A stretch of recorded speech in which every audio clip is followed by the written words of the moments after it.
प्रकाशित वाक्य 5 अध्याय 5 से 8 पद। तब उन प्राचीनों में से एक ने मुझसे कहा, मत रो, देख यहूदा के गोत्र का वह सिंह जो दाऊद का मूल है, उस पुस्तक को खोलने और उसकी 7 मोहरें तोड़ने के लिए जयवंत हुआ है। और मैंने उस प्राचीन और 4 प्राणियों और उन प्राचीनों में से मानो एक वध किया हुआ मेमना खड़ा देखा। उसके 7 सींग और 7 आंखें थी। ये परमेश्वर की 7 आत्माएं हैं जो सारी पृथ्वी पर भेजी गई हैं।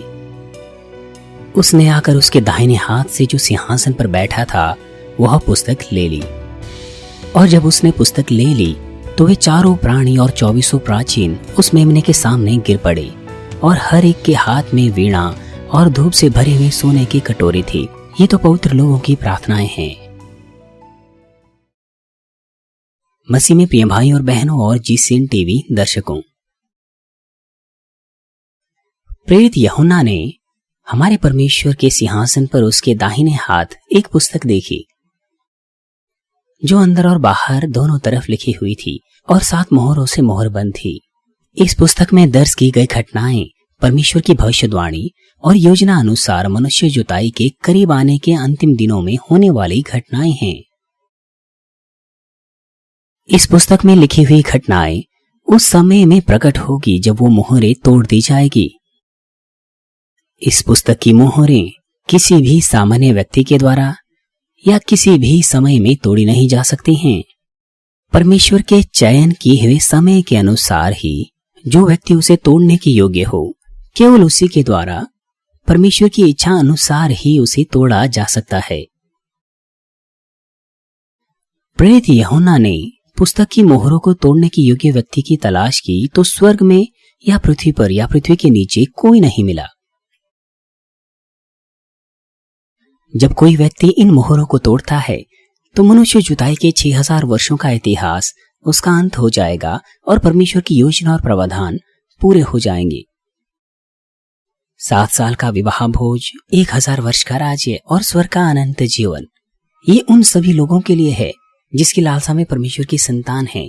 ये सब उन्हें दिए जाएंगे और ये सारी चीजें तभी होगी जब मोहरें तोड़ दी गई होगी। भले ही समय लगभग निकट है, परंतु प्रेरित यूहन्ना पुस्तक की मोहरों को तोड़ने के योग्य व्यक्ति को खोजने में असमर्थ रहा। इस बात पर यूहन्ना हतोत्साहित हुआ और उसे बहुत अफसोस हुआ और वह रोने लगा। तब 24 प्राचीनों में से एक यूहन्ना के पास आता है और एक खुशखबरी उससे सुनाता है। 5 आयत में लिखा है, मत रो, देख यहूदा के गोत्र का वह सिंह जो दाऊद का मूल है, उस पुस्तक को खोलने और उसकी 7 मोहरें तोड़ने के लिए जयवंत हुआ है। यहूदा के गोत्र का वह सिंह जो दाऊद का मूल है, वह यीशु को दर्शाता है जो यहूदा के गोत्र में दाऊद के वंशज में पैदा हुआ। प्रेरितों के काम 13 अध्याय 22 और 23 पद में लिखा है, फिर उसे अलग करके दाऊद को उनका राजा बनाया, जिसके विषय में उसने गवाही दी कि मुझे एक मनुष्य यिशै का पुत्र दाऊद मेरे मन के अनुसार मिल गया है, वही मेरी सारी इच्छा पूरी करेगा। इसी के वंश में से परमेश्वर ने अपनी प्रतिज्ञा के अनुसार इजराइल के पास एक उद्धारकर्ता अर्थात यीशु को भेजा। एकमात्र व्यक्ति जो पूरी तरह से उद्धारकर्ता के योग्य था वो यीशु के अलावा कोई और नहीं था। हमारा उद्धारकर्ता बनने के लिए यीशु क्रूस पर मरा और वो मरे हुओं में से तीसरे दिन जी उठा, जिसने मृत्यु के अधिकार को तोड़ डाला और पुनरुत्थान का पहला फल बन गया।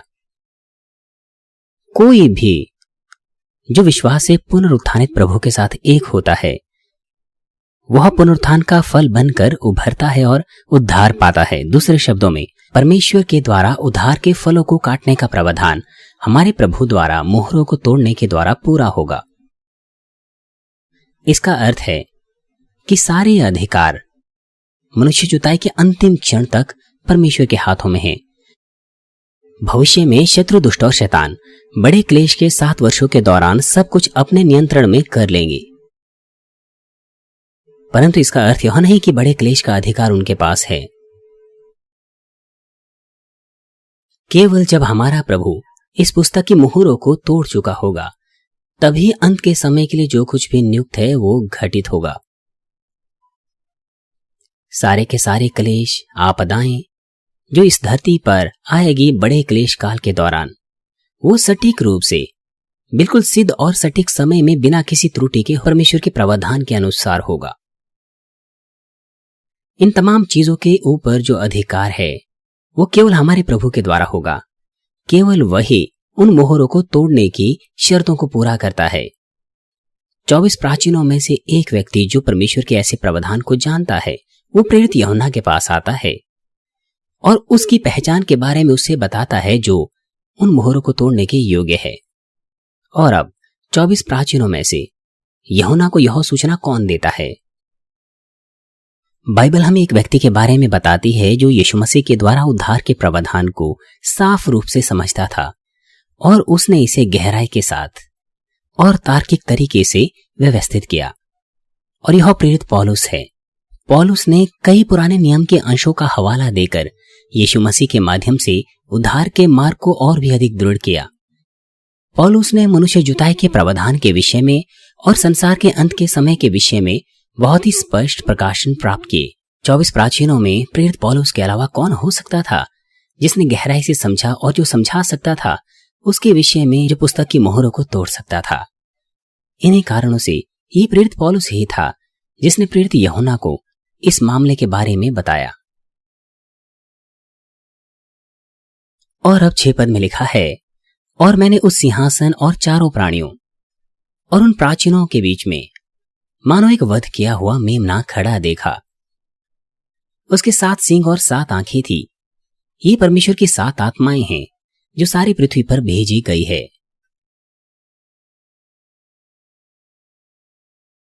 24 प्राचीनों में जब प्रेरित पौलुस ने यूहन्ना को ये बातें बताई कि यीशु मसीह मोहरों को तोड़ने के योग्य है, तब यूहन्ना ने मानो एक वध किया हुआ मेमना वहां खड़ा देखा।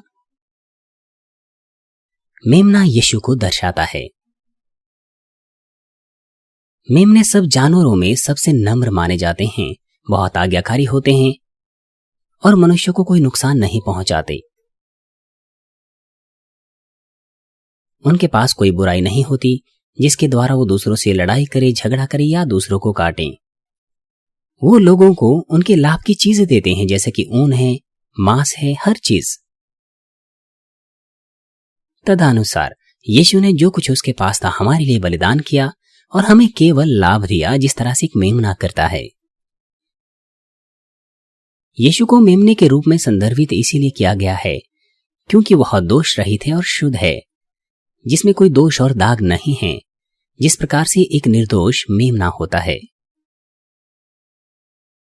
पहिलौठों की मृत्यु से पहले जो 10वीं विपत्ति थी, उसके आने से पहले इजरायली जब मिस्र को छोड़कर जा रहे थे, तो परमेश्वर ने उस विपत्ति से निकलने का तरीका भी, मार्ग भी उन्हें दिखाया। उसने उन्हें निर्देश दिया कि वे 1 वर्ष के निर्दोष मेमने को लेकर उसे मारें और उसका लहू दोनों द्वारों पर और अपने घरों के चौखटों पर छिड़कें। 1 वर्ष का नर मेमना वो बेदाग होता है, पवित्र होता है और शुद्ध होता है, क्योंकि अभी तक उसका समागम नहीं हुआ होता है। हमारा प्रभु यीशु शुद्ध और पवित्र था, उस बेदाग मेमने के समान, और उसने अपना तमाम लहू और पानी क्रूस पर बहा दिया और हमारे स्थान पर वो हमारे लिए मरा। वह अपनी जवानी की उम्र में 33 वर्ष में मरा। इसलिए प्रेरित यूहन्ना कहता है कि उसने एक वध किया हुआ मेमना देखा। सिंहासन और 4 प्राणियों और उन प्राचीनों के बीच में एक मेमना खड़ा हुआ है, अर्थात यीशु प्रायश्चित का बलिदान बना और मध्यस्थ बना हमारे परमेश्वर और हम मनुष्यों के बीच में। और इसके विषय में पहला यूहन्ना 2:2 कहता है, और वही हमारे पापों का प्रायश्चित है, और केवल हमारे ही नहीं वरन सारे जगत के पापों का भी। जब प्रेरित यूहन्ना ने मेमने को देखा तो उसने देखा कि इसके 7 सींग और 7 आंखें थी।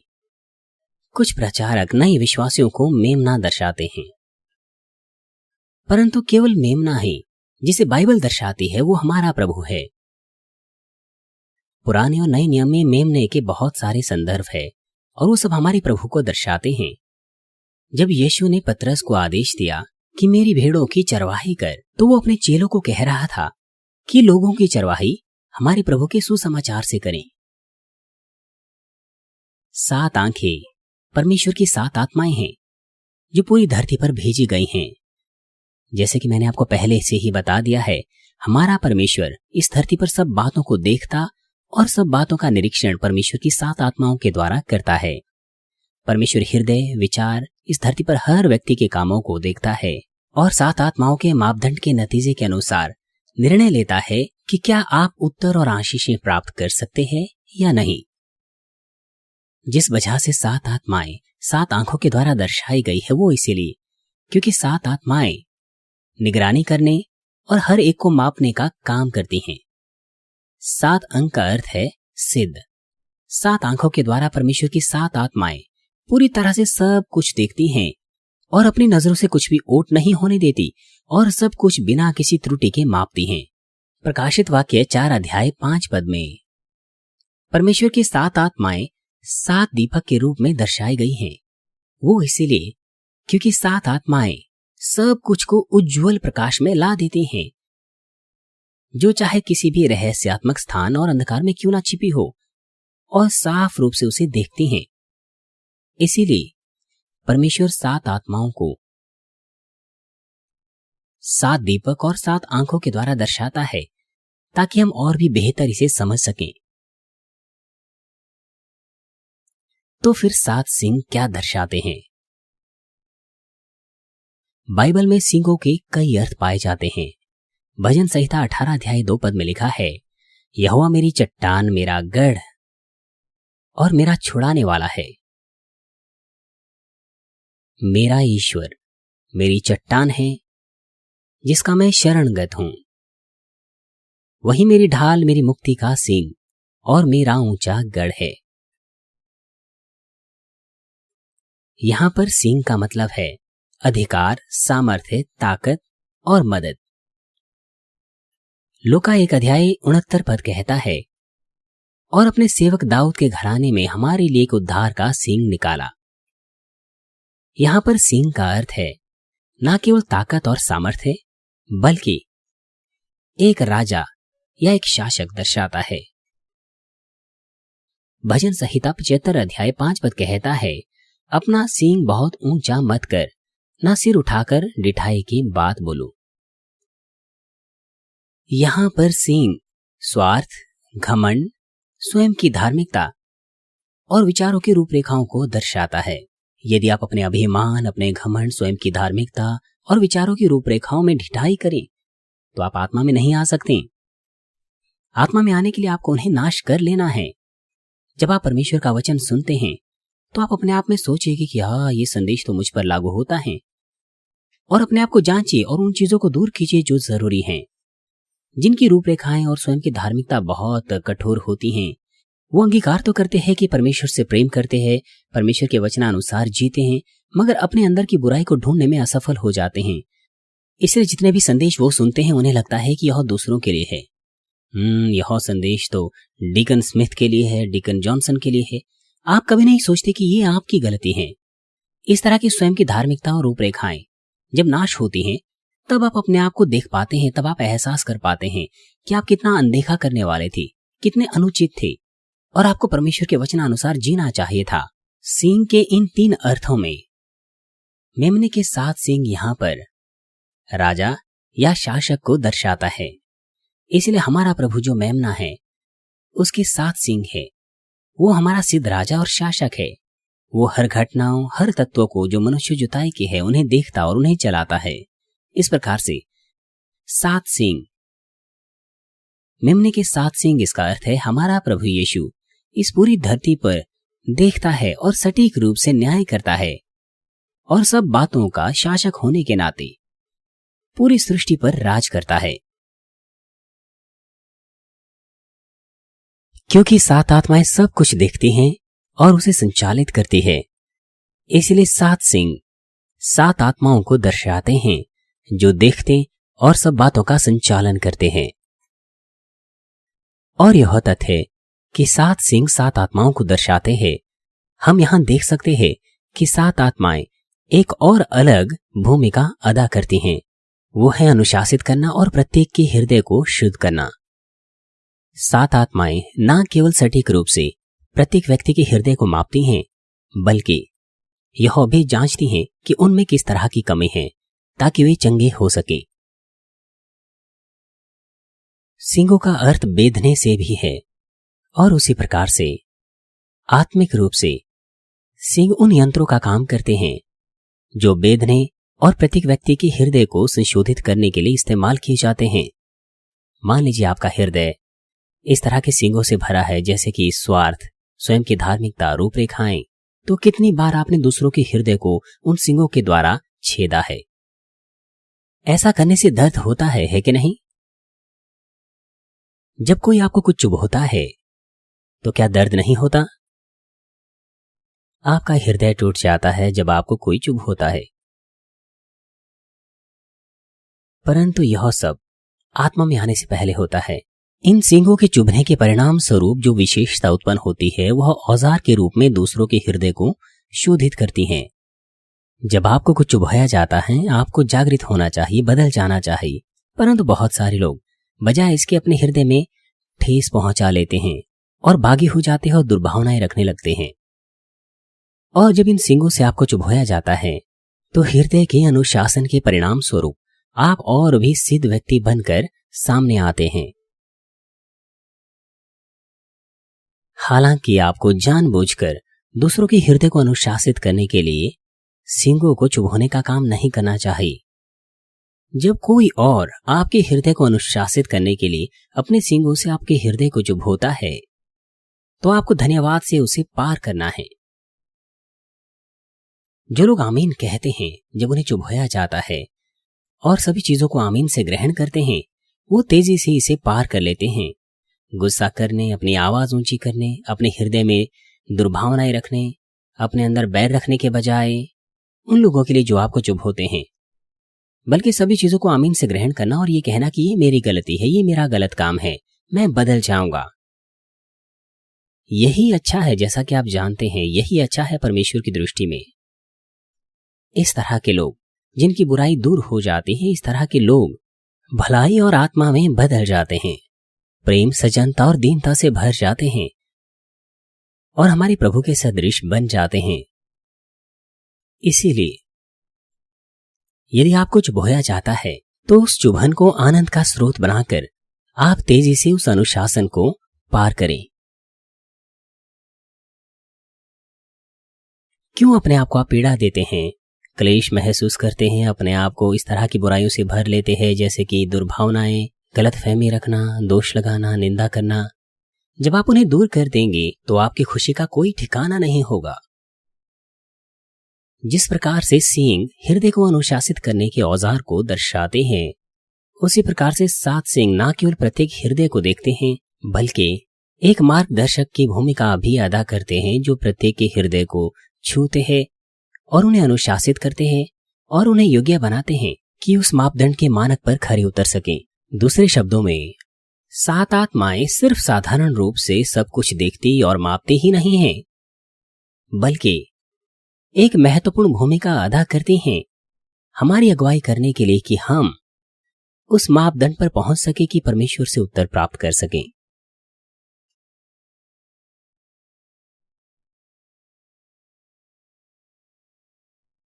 सात आत्माएं परमेश्वर का हृदय है और परमेश्वर का हृदय पवित्र आत्मा का भी वही हृदय है।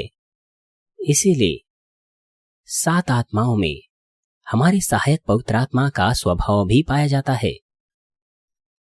7 पद में लिखा है,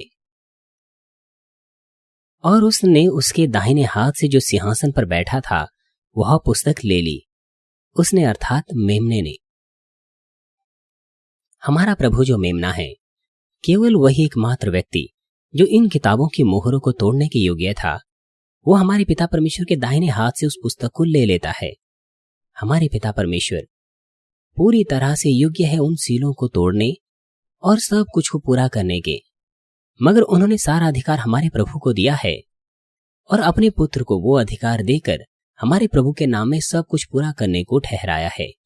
जब हमारे प्रभु ने हमारे पिता परमेश्वर के दाहिने हाथ से वो पुस्तक ले ली, तो सारी चीजों के ऊपर अधिकार जो होने वाली थी वो हमारे प्रभु के पास चला गया और अब वह मुख्य भूमिका अदा करता है। हालांकि इसका अर्थ यह नहीं है कि हमारा प्रभु भविष्य में होने वाली तमाम घटनाओं को अपनी ही इच्छा से पूरा करेगा। वह सब कुछ को हमारे पिता परमेश्वर की सटीक इच्छा अनुसार और उसके प्रावधान के द्वारा पूरा करेगा।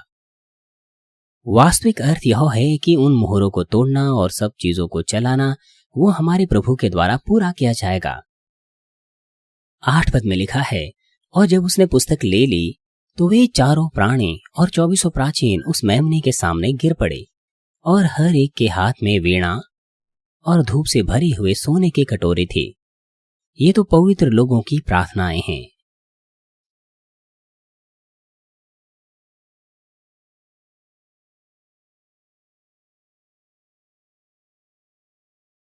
यहां पर यह वक्तव्य कि चारों जीवित प्राणी और 24 प्राचीन उस मेमने के सामने गिर पड़े, यह हमारे प्रभु की सामर्थ्य की महानता और उसके वैभव को बयां करता है, क्योंकि वो राजाओं का राजा है और प्रभु का प्रभु है और उसे सब बातों को पूरा करने और सब बातों पर शासन करने का अधिकार दिया गया है। यहाँ तक कि चारों जीवित प्राणी और 24 प्राचीन भी उसके सामने दंडवत करते हैं उसकी आराधना करने के लिए।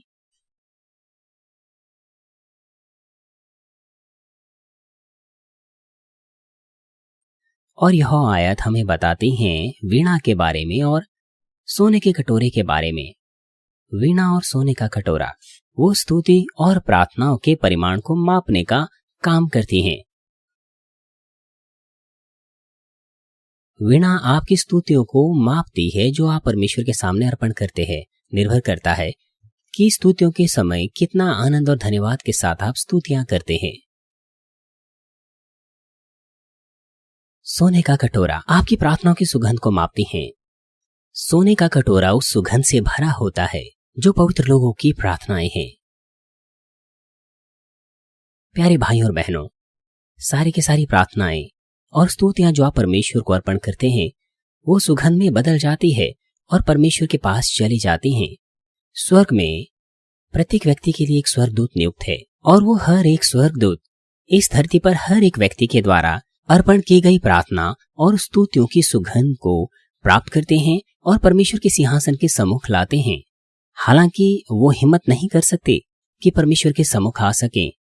प्रधान स्वर्गदूत उन्हें लेते हैं और उन्हें परमेश्वर के सम्मुख पेश करते हैं और जब यह सुगंध उस माप को पूरा करती है जो परमेश्वर ने नियुक्त किया है तो उससे संबंधित उत्तर और आशीषें दी जाती हैं। परंतु प्रार्थना और स्तुतियों की सुगंध व्यक्ति दर व्यक्ति अलग अलग होती हैं। जब अब्राहम ने अपनी भेंटें परमेश्वर को अर्पण की तो परमेश्वर अत्यंत प्रसन्न हुए। जब नूह ने अपनी भेंटें अर्पण की तो परमेश्वर प्रसन्न हुए। धर्मी जन अपने हृदय की गहराई से परमेश्वर को परमेश्वर की इच्छा अनुसार भेंटें अर्पण करते हैं, इसलिए परमेश्वर प्रसन्न होते हैं। प्रार्थना और स्तुतियों के साथ भी बिल्कुल ऐसा ही है। कुछ लोगों की सुगंध बहुत मोटी होती है लेकिन कुछ दूसरों की पतली होती है, एक धागे के समान। आपकी प्रार्थना और स्तुतियों की सुगंध मोटे पिलर के समान है और यह कितनी तेजी से परमेश्वर के चुनाव के परिमाण को पूरा करती है। परंतु यदि आपकी प्रार्थनाओं की सुगंध जो सुनहरे पात्र में उठाई जाती है पतली होंगी तो लंबे समय तक आपको प्रार्थना करनी होगी ताकि सोने के कटोरे को भर सकें। कुछ लोग सिर्फ कुछ ही बार प्रभु कहकर उत्तर प्राप्त कर लेते हैं, मगर कुछ लोग रातों रातों भर प्रार्थना करके उत्तर प्राप्त करते हैं और कुछ लोग महीनों भर प्रार्थना करने के बाद उत्तर प्राप्त करते हैं। ये सब बातें निर्भर करती है कि क्या आप पहले, दूसरे या तीसरे विश्वास के स्तर पर है। जो व्यक्ति आत्मा में है उसकी प्रार्थनाओं के उत्तर तेजी से आते हैं।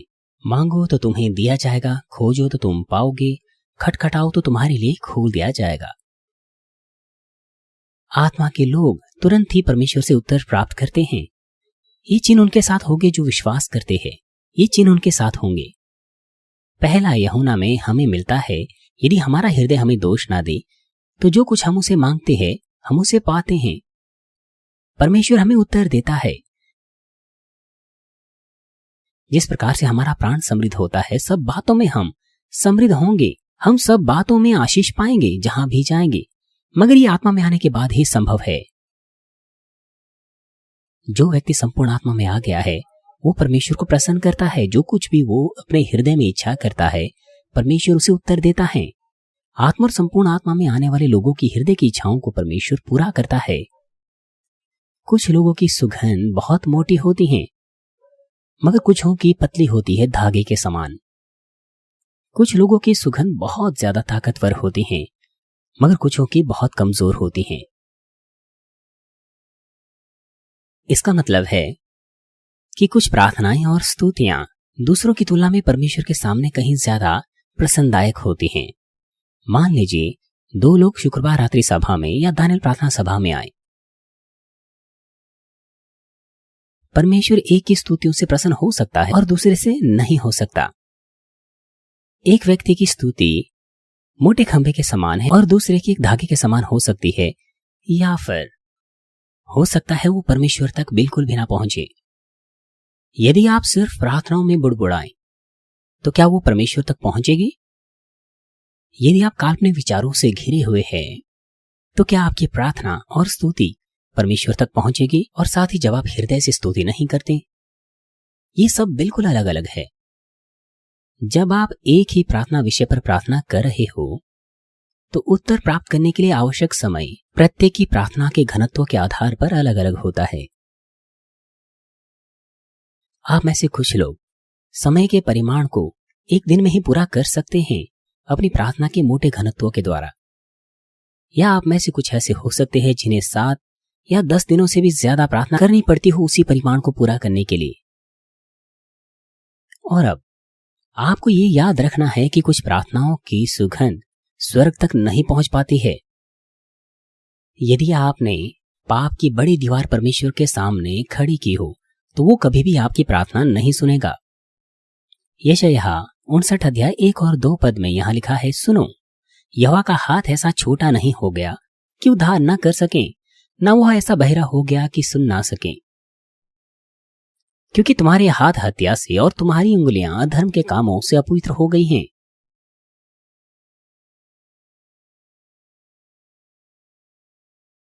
आप पूछते हैं कि मुझे उत्तर नहीं मिल पा रहा, इसलिए मुझे कारण बताइए। मुझे बताइए कि क्यों मुझे उत्तर नहीं मिल रहा। और ये प्रश्न उन लोगों से आते हैं जिनके चेहरे में पहचानता ही नहीं हूं, मगर मैं उन्हें बताने या उन्हें प्रचार करने में अपना समय नहीं खराब कर सकता। मैं क्या करूं? कैसे मैं हर कारण को दर्शाऊं ताकि लोग उत्तर प्राप्त कर सके? और उनमें से ज्यादातर वो है जो बाइबल की 66 किताबों में पाए जाते हैं और वो उन पर लागू होते हैं। जिन्हें उन्हें दूर करने को कहा जाता है वो उन्हें दूर नहीं करते, जो उन्हें कहा जाता है करने को वो नहीं करते, जो मानने को कहा जाता है वो नहीं मानते, और वो करते हैं जो उन्हें नहीं करना चाहिए। और फिर वो पूछते हैं कि कृपया मुझे बताइए कि क्यों मुझे उत्तर नहीं मिल रहा। उत्तर तो सबके सब उनके सामने है। उदाहरण के लिए बाइबल साफ रूप से हमें बताती है कि प्रभु का हाथ छोटा नहीं कि वो उद्धार ना कर सके, ना ही वो बहरा हो गया है कि सुन ना सके, परंतु तुम्हारे अधर्म के कामों ने तुमको तुम्हारे परमेश्वर से अलग कर दिया है। आपको उत्तर और चंगाइयां नहीं मिलती क्योंकि आप और परमेश्वर के बीच में पाप की दीवार है। परंतु तुम्हारे धर्म के कामों ने तुमको तुम्हारे परमेश्वर से अलग कर दिया है और तुम्हारे पापों के कारण उसका मुंह तुमसे ऐसा छिपा है कि वह नहीं सुनता। तुम्हारे पापों के कारण उसका मुंह तुमसे ऐसा छिप गया है कि वह नहीं सुनता। जैसे कि भजन संहिता में भी है, जब हम पापों में प्रार्थना करते हैं तो परमेश्वर हमारी प्रार्थना नहीं सुनता। यदि आप प्रार्थनाओं में बुड़बुड़ाएं, सोते हुए काल्पनिक विचारों में, तो वो प्रार्थना परमेश्वर तक नहीं पहुंच सकती। दुष्ट आत्माएं जिनका अधिकार हवाओं में है, उन प्रार्थनाओं की सुगंध को स्वर्ग तक पहुंचने में बाधित करती हैं और उन्हें बिखेर देती हैं। यदि आप प्रार्थनाओं में बुड़बुड़ाएं या फिर यदि आप अपने हृदय की गहराई से प्रार्थना ना करें विश्वास और प्रेम के साथ, तो परमेश्वर तक नहीं पहुंच सकती। आपको प्रेम और विश्वास से प्रार्थना करनी है। मैं हमेशा आपको सिखाता हूं, याद दिलाता हूं, परंतु कुछ लोग अनाज्ञाकारी होते हैं। वे मेरे पास आते हैं अविश्वासियों के फोटो को लेकर और कहते हैं कि कृपया आप उसके लिए प्रार्थना कीजिए, वो कैंसर के अंतिम स्टेज पर है, उसे ब्रेन हेमरेज हो गया है। फिर मैं कहता हूं कि क्या वो व्यक्ति विश्वासी हैं? वो कहते हैं नहीं, वो तो चर्च तक नहीं आता। परमेश्वर ने कहा है आपके विश्वास के अनुसार आपके साथ होगा, परंतु वो तो परमेश्वर की बातें सुनता तक नहीं, वो विश्वासी नहीं है। उसके बावजूद भी उसका परिवार प्रार्थनाओं के लिए कहता है। और जिन्हें पहले से ही अंतकारी बीमारी बता दी गई है, एक बीमारी की भी सीमा होती है। किसी निश्चित बिंदु के बाद दवाएं काम करना बंद कर देती हैं। और बिल्कुल ऐसे ही परमेश्वर भी अपना काम नहीं करता है। मैं हमेशा इस बेदी से आपको याद दिलाता हूं, मगर फिर भी कुछ लोग ऐसे लोगों को मेरे पास लाते हैं और प्रार्थना करने को कहते हैं। हालांकि ऐसा नहीं है कि ऐसे मरीज कभी भी चंगाई प्राप्त नहीं करेंगे, मगर चंगाई को प्राप्त करने के लिए या तो उस मरीज को या उसके परिवार को प्रेम के साथ परमेश्वर से प्रार्थना करनी होगी, ताकि उसे प्रसन्न कर सके, उसके सिंहासन को हिला सके। केवल तब जब परमेश्वर ऐसा प्रेम देखे, ऐसी प्रार्थनाओं को सुने, तो वो अपना कार्य करेगा। मगर ऐसी घटनाएं बहुत कम होती हैं। ऐसे लोगों को देख पाना बहुत मुश्किल होता है जो ईमानदारी से, विश्वास और प्रेम से परमेश्वर से प्रार्थना करते हो। यदि उनके पास ऐसा प्रेम होता तो पहले से ही वे अच्छे मसीह बन चुके होते।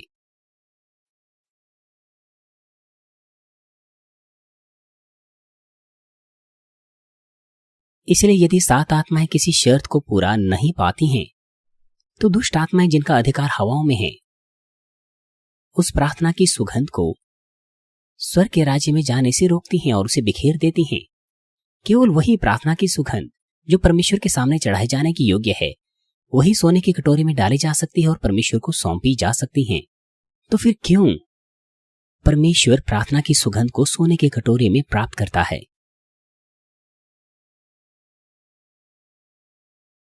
सोना बेबदल विश्वास का प्रतीक है। क्या आपने कभी सुना है कि सोना बदलता है या सड़ जाता है? हजारों वर्ष पहले का सोना आज भी वो सोना है, वो नहीं बदलता, ना सड़ जाता है, बल्कि वैसे ही रहता है। इसलिए परमेश्वर स्वर्गदूतों को नियुक्त करता है कि विश्वास की प्रार्थनाओं की सुगंध को सोने के कटोरे में डालें।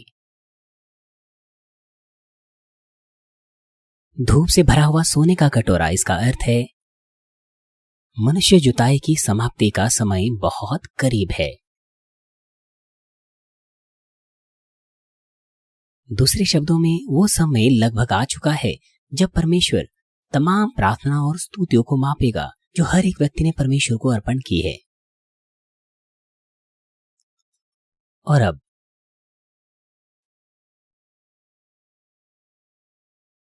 9 और 10 पद में 4 जीवित प्राणी, 24 प्राचीन प्रभु के सामने एक नया गीत गाते हैं, और यह आपको अगले सत्र में बताया जाएगा।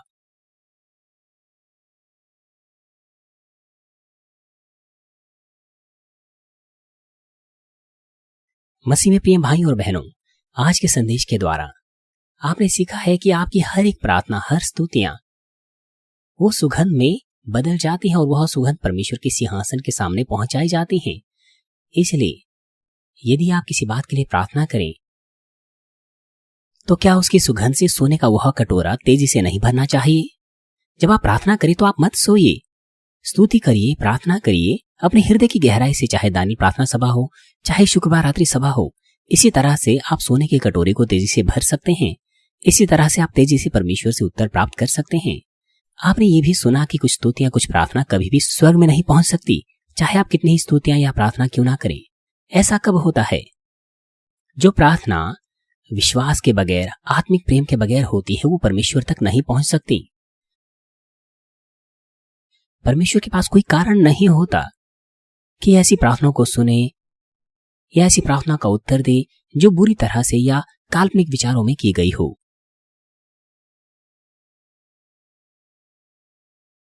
मान लीजिए आप किसी वरिष्ठ से कोई बातचीत कर रहे हो, या किसी दोस्त से, या फिर अपने पति या पत्नी से आइए एक विवाहित जोड़े का हम उदाहरण लेते हैं। मान लीजिए एक पति अपनी पत्नी को कुछ कहता है और वो सिर हिलाती है, मगर उसका ध्यान कहीं और है।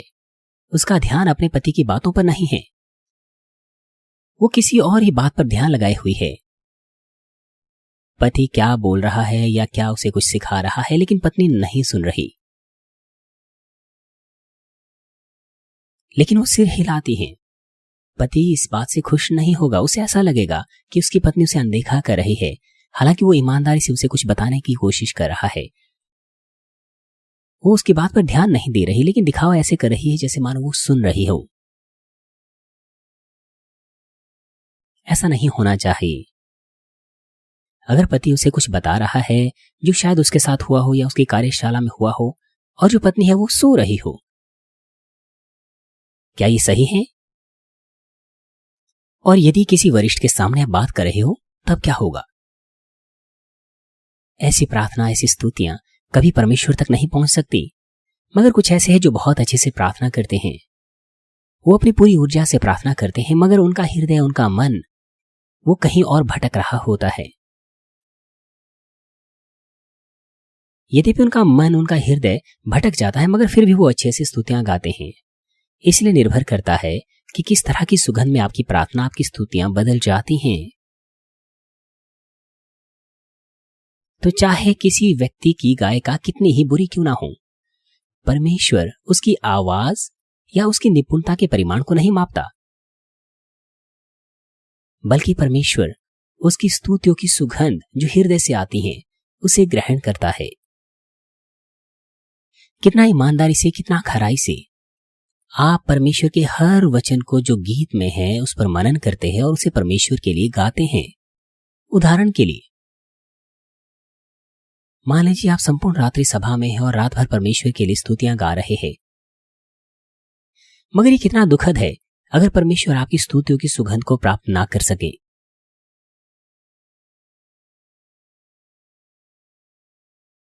यदि आप प्रार्थनाओं में सिर्फ बड़बड़ाए हैं, वो इसलिए क्योंकि आपको नींद को हराना है, तो वो स्तुतियां सुगंध के रूप में अर्पण नहीं हो सकती।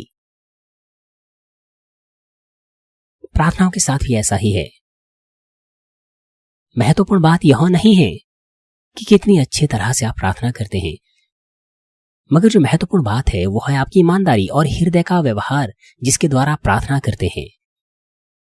चाहे आप दानियल प्रार्थना सभा में हर शाम को क्यों ना आते हो, आप उत्तर प्राप्त नहीं कर सकते यदि आपकी प्रार्थनाएं परमेश्वर के सामने ग्रहण योग्य ना हो।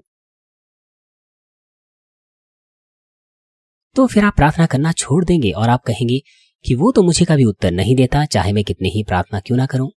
इसका मतलब यह नहीं कि परमेश्वर ने आपकी प्रार्थनाओं को सुनना बंद कर दिया है, मगर आपको ये एहसास करना है कि आपकी प्रार्थनाएं ही परमेश्वर के सामने ग्रहण योग्य नहीं है, वो नहीं पहुंचती है।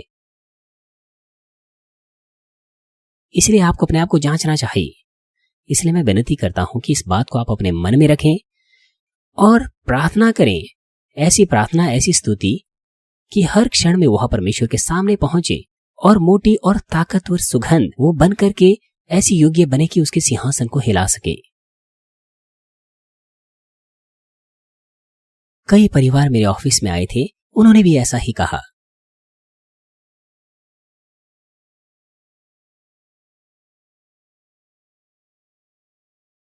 दो ऐसे परिवार हैं जो 16 या 17 वर्ष पहले कलीसिया में आए थे और कुछ ऐसे थे जो आज आए थे। उन सभी लोगों ने एक ही गवाही दी। इस कलीसिया में आने से पहले वो आजमाइशों में थे, मुश्किलों में थे, उनका व्यापार खत्म हो चुका था, वो तमाम प्रकार के कष्टों में थे और अंत में वो हमारे चर्च में आए, उनकी पत्नियों के द्वारा या फिर दूसरे बाहरी लोगों के द्वारा। शुरुआती कुछ वर्ष उनके बहुत मुश्किलों से गुजरे। क्यों? क्योंकि वचनानुसार नहीं जीते थे। जब चीजें बहुत बदतर हुई तब उन्हें होश आया कि ओहो, मैं तो ऐसा जीवन नहीं जी सकता। अगर मैं ऐसे ही जीता रहा तो मेरे लिए कोई मार्ग नहीं होगा। अब ऐसा नहीं हो सकता, नहीं तो मैं जेल में चला जाऊंगा। तब उन्होंने प्रार्थना करना शुरू किया। पहले भी उन्होंने वचन सुना था, मगर क्योंकि उन्होंने संसार से अपने आप को अलग नहीं किया था, इसलिए परमेश्वर का वचन उनमें प्रवेश नहीं कर पाया। वो हालांकि दूसरी कलीसियाओं में भी गए होंगे, लेकिन उनके पास कोई आत्मिक विश्वास नहीं था। उससे भी बढ़कर ये कलीसिया लगातार लोगों को बोल रही थी कि परमेश्वर के वचनानुसार जिए, पाप और बुराई को दूर कीजिए, लेकिन उनके पास पापों को दूर करने की कोई ताकत नहीं थी। इस वजह से उनके व्यापार खत्म हो गए, चीजें बदतर हो गई, वे मुश्किलों को पार नहीं कर पाए। फिर वो परमेश्वर की खोज में लग गए। प्रार्थना करना उन्होंने शुरू किया। जिन चीजों को दूर करने की आवश्यकता थी उन्हें दूर करना शुरू कर दिया, जैसे धूम्रपान है, शराब पीना है। फिर प्रभु में सही मार्ग उन्होंने चुना। दानियल प्रार्थना सभा में आना शुरू किया, निरंतर हृदय की गहराई से प्रार्थना करना शुरू किया। तब से उनकी मुश्किलें खत्म होना शुरू हुई और कुछ ही महीनों के अंदर तमाम वो मुश्किलें जो बयां करने से बाहर थी वो खुलने शुरू हो गई और उन्हें मदद मिलने लग गई। और फिर लोग उनकी मदद करने को आगे आए। असंभव लग रही चीजें फिर संभव होने लग गई और बेहतर होने लग गई। इसीलिए छोटे से समय में फिर उन्होंने आशीषें प्राप्त करना शुरू कर दी।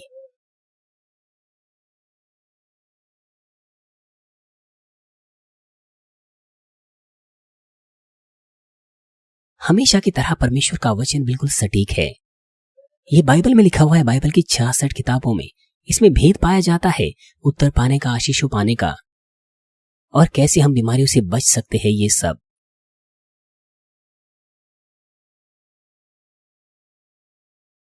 बाइबल परमेश्वर का हृदय है और इच्छा है जो वचन में लिखा गया है, और साथ ही साथ सभी समस्याओं का समाधान है।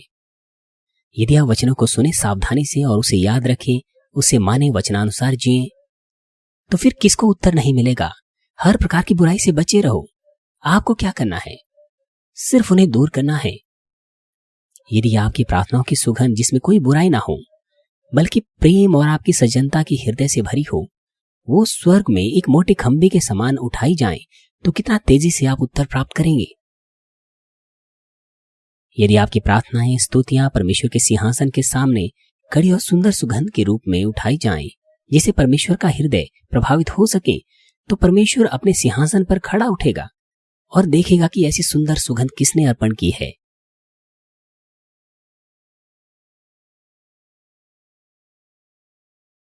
उसकी आंखों के द्वारा जो धधकती हुई आग के समान है, परमेश्वर उन लोगों को खोजता है जो परमेश्वर से प्रेम करते हैं और खराई से उसे प्रसन्न करते हैं। परमेश्वर हर एक संतान को इस तरह से खोजता है।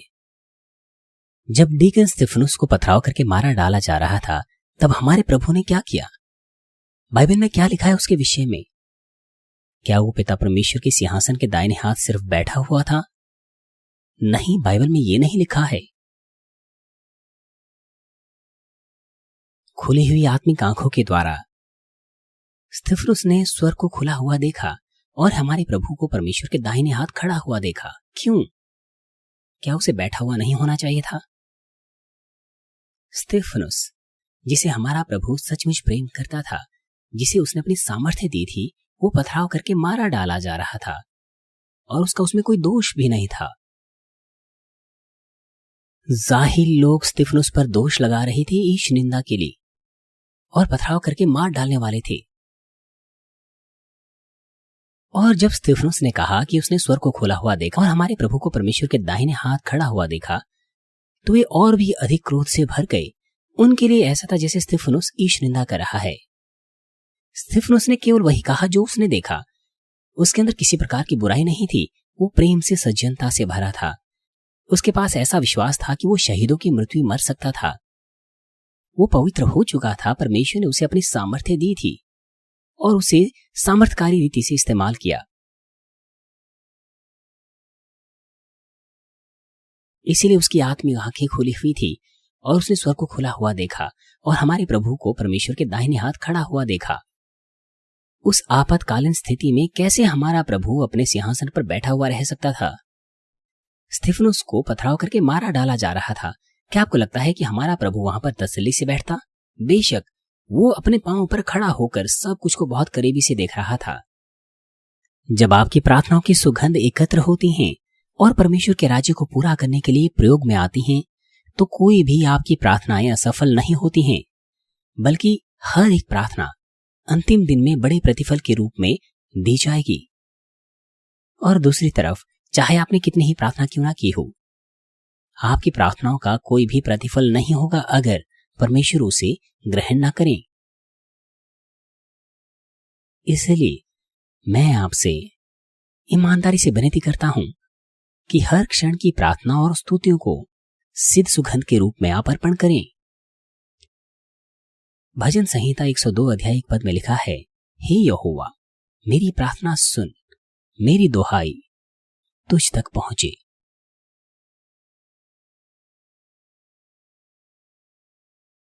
परमेश्वर आपकी प्रार्थनाओं, आपकी स्तुतियों को सुनने पाए और आपकी प्रार्थनाओं और स्तुतियों की सुगंध परमेश्वर तक पहुंच सके। हमारे प्रभु यीशु मसीह के नाम से मैं प्रार्थना करता हूं। आइए संदेश पर सोचते हुए सब साथ मिलकर प्रार्थना करेंगे। हालेलुया। पिता परमेश्वर, आपके अनुग्रह और प्रेम के लिए आपका धन्यवाद।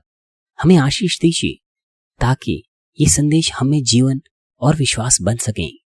पिता, मदद कीजिए कि हम समझें कि हमें कैसे प्रार्थना और कैसे स्तुतियां करनी चाहिए जो आपको प्रसन्न कर सकें, जो एक मोटे खंबे के समान उठाई जा सके कि सोने के पात्र को भर सकें। पिता, अपना कार्य हम में कीजिए। पिता, अपना कार्य हमारे द्वारा कीजिए। सब बातों को भलाई में उत्पन्न कीजिए सुंदरता से, और हम में से हर एक की मदद कीजिए कि अपने हृदय की गहराई से आपकी स्तुति करें, आपसे प्रार्थना करें। पिता, आपका धन्यवाद। हमारे प्रभु यीशु मसीह के नाम से मैं प्रार्थना करता हूं। आमीन।